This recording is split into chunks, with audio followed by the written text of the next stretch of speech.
കുടിക്കാൻ പൈപ്പിലും വെള്ളമില്ല, കുറെ കെറ്റിലും വെള്ളമില്ല. അൻസിബ പറയുന്നു, തനിക്ക് തന്റെ കുടുംബത്തിലുള്ളവരുമായിട്ട് അവിഹിത ബന്ധമുണ്ടെന്നുള്ള കഥ കെട്ടിച്ചമച്ച് പ്രചരിപ്പിച്ചു. ആരാണ് ചോദിച്ചത്? ഡബിൾ ഡാഡി സിൻഡ്രോം ഉണ്ടെന്ന് മെസ്സേജും അയച്ചു. ആണല്ലോ. അൻസിബ ഇത്തരം ഗുരുതരമായ ആരോപണങ്ങൾ ഉന്നയിച്ചിരിക്കുന്നത് നടൻ ടിനി ടോമിനെതിരെയാണ്. ഈശ്വര, ഞാൻ ഇനി എവിടെ പോയി വിളിക്കും? എന്റെ നെഞ്ചത്താണ് വിളിക്കുന്നത്. ടിനി ടോം അൻസിബയ്ക്കെതിരെ നടത്തിയ അപകീർത്തികരമായ പരാമർശത്തിന് ഒരു സാക്ഷി കൂടി ഉണ്ടെന്നതാണ് ഈ കേസിന് ബലമേറുന്നത്. ഒരു കൂട്ടം നടിമാർ നിന്ന സ്ഥലത്തിരുന്നു കൊണ്ടാണ് ടിനി ടോം അൻസിബയ്ക്കെതിരെ ഗുരുതരമായ അശ്ലീല പരാമർശം ഉന്നയിച്ചതെന്ന് പറയപ്പെടുന്നു. ഇവനെയൊക്കെ MG റോഡിൽ നാട്ടുകാരുടെ മുമ്പിൽ വെച്ച് കുരിച്ചു നിർത്തി കൂമ്പിലിടിച്ച് ബാക്കിൽ മണ്ണെണ്ണ ഒഴിച്ച് വായിൽ തിരികെ കത്തിച്ച് ചാമ്പലാക്കണം എന്നാണ് എന്റെ ആത്മാർത്ഥമായ അഭിപ്രായം. പല നടിമാരും ഇത് കേട്ടില്ല എന്ന് പറഞ്ഞ് ടിനിയെ രക്ഷിക്കാൻ ശ്രമിച്ചപ്പോൾ നടി നീന കുറുപ്പ് താനത് കേട്ടു എന്നുള്ള സത്യം അൻസിബയെ അറിയിച്ചുകൊണ്ട് മുന്നോട്ട് വന്നു. ഇങ്ങനെ തന്നെ വേണം. ഇനി ഇതിനു മുൻപും പലപ്പോഴും വിടുവായിത്തം വിളമ്പിയതിനു ശേഷം പ്രശ്നം ഗുരുതരമാകുമ്പോൾ മാപ്പ് പറഞ്ഞ് തടിയൂരി രക്ഷപ്പെടുന്നത് പലപ്പോഴും നാം കണ്ടിട്ടുള്ളതും കേട്ടിട്ടുള്ളതുമാണ്. ഓഹോ, അപ്പോൾ അങ്ങനെ ഒരു സംഭവം ഉണ്ടായിരുന്നല്ലേ? എന്താ മല്ലയ്യ, എന്താ ഞാൻ കേൾക്കുന്നത്? പണ്ടൊരിക്കൽ പ്രധാനമന്ത്രിയെ അധിക്ഷേപിച്ചതിന് ശേഷം മാപ്പ് പറഞ്ഞതും ബിഗ് ബോസ് മത്സരാർത്ഥിയായ രജിത് കുമാറിനെ പിന്തുണച്ചു എന്നതിന്റെ പേരിൽ ഒരു സ്ത്രീയുടെ നേരെ അശ്ലീല പരാമർശം നടത്തിയതിനു ശേഷം മാപ്പ് പറഞ്ഞതും സുരേഷ് ഗോപിയെ ആക്ഷേപിച്ച് മിമിക്രി ചെയ്തതിനു ശേഷം മാപ്പ് പറഞ്ഞതും കഴിഞ്ഞോ? ഇല്ല സാർ, ഇതിനൊരു അന്ത്യമില്ലേ? നസീർ സാറിനെ ആക്ഷേപിച്ച് അപകീർത്തിപ്പെടുത്തിയതിനു ശേഷം മാപ്പ് പറഞ്ഞതുമൊക്കെ നിനക്ക് ഇത് തന്നെയാണോ പണി?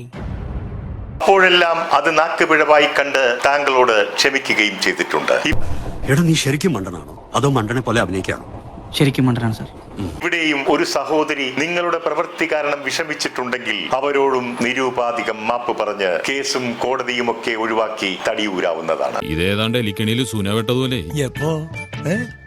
സുനോട്ട് എടുക്കാനും പറ്റില്ല, കെണി ചുമന്നുകൊണ്ട് നടക്കുകയും ചെയ്യണം. അൻസിബ ഇപ്പോൾ ടിനി ടോമിനെതിരെ മാത്രമല്ല പൊരുതുന്നത്, അമ്മയുടെ വൈസ് പ്രസിഡന്റായ ലക്ഷ്മി പ്രിയക്കെതിരെയും നിയമ പോരാട്ടത്തിന് ഇറങ്ങുകയാണ്. എന്നെ മാത്രമല്ല, നിങ്ങളെ രണ്ടുപേരെ അറിയാവുന്ന ശക്തയായ എതിരാളികൾക്കെതിരെ ഒറ്റയാൽ പോരാട്ടമാണ് ആ പെൺകുട്ടി നടത്തുന്നത്. ലക്ഷ്മി പ്രിയ പറയുന്നു, അൻസിബയിൽ നിന്നും 10 കോടി രൂപ നഷ്ടപരിഹാരം ആവശ്യപ്പെട്ടുകൊണ്ട് കോടതിയെ സമീപിക്കാൻ പോവുകയാണെന്ന്. ഈശ്വര, ഇവിടെ ആരില്ലല്ലോ ഇതൊന്ന് പറഞ്ഞു ചിരിക്കാനായിട്ട്. കഴമ്പില്ലാത്ത കേസ് ഫയൽ ചെയ്തു തന്നെ അപമാനിച്ചു എന്നതാണ് കാരണമായി പറയുന്നത്. ഇവൻ പറയുന്നത് വിശ്വസിക്കരുത്. ഇവൻ ഭക്ഷണം കഴിക്കാനും കള്ളം പറയാനും മാത്രമാണ് വാ തുറക്കുന്നത്. ഈ കേസിൽ ലക്ഷ്മി പ്രിയയ്ക്ക് വിജയമുണ്ടാവുകയാണെങ്കിൽ അവർക്ക് പിന്നെ ഒരു ജോലിക്കും പോകേണ്ട കാര്യമില്ല. അതെ, അത് ശരി. അത് ശരിയാണല്ലേ? അല്ല, തെറ്റാണ്. അൻസിബ തരുന്ന 10 കോടി ബാങ്കിൽ നിക്ഷേപിച്ചിട്ട് ഇനിയുള്ള കാലം സുഖമായി അവർക്ക് ജീവിക്കാം.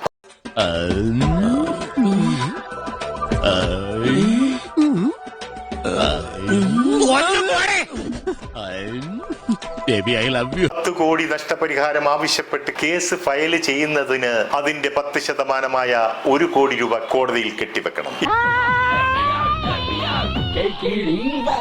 ഇനി കേസ് നടത്താനുള്ള ചിലവുകൾ വേറെയും. ഈ പൈസയുടെ സോഴ്സിനെ പറ്റിയും ചിലപ്പോൾ ചോദ്യങ്ങൾ ഉയർന്നു വന്നേക്കാം.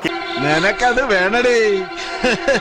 എന്നാൽ ഇതൊക്കെ പരിഹരിച്ചു എന്നിരിക്കട്ടെ, എന്നാലും 10 കോടി രൂപയുടെ മാന്യത ഇവർക്കുണ്ടോ എന്ന് കോടതി പരിശോധിക്കും. എന്തോ കുത്തി പറയുന്ന പോലെ എനിക്ക് ഫീൽ ചെയ്യുന്നുണ്ട് കേട്ടോ. കുത്തിയില്ലല്ലോ, കുത്താൻ പോണല്ലേ ഉള്ളൂ. നഷ്ടപരിഹാരം മാക്സിമം ഒരു 10,000 രൂപ വരെ പ്രതീക്ഷിക്കാവുന്നതാണ്.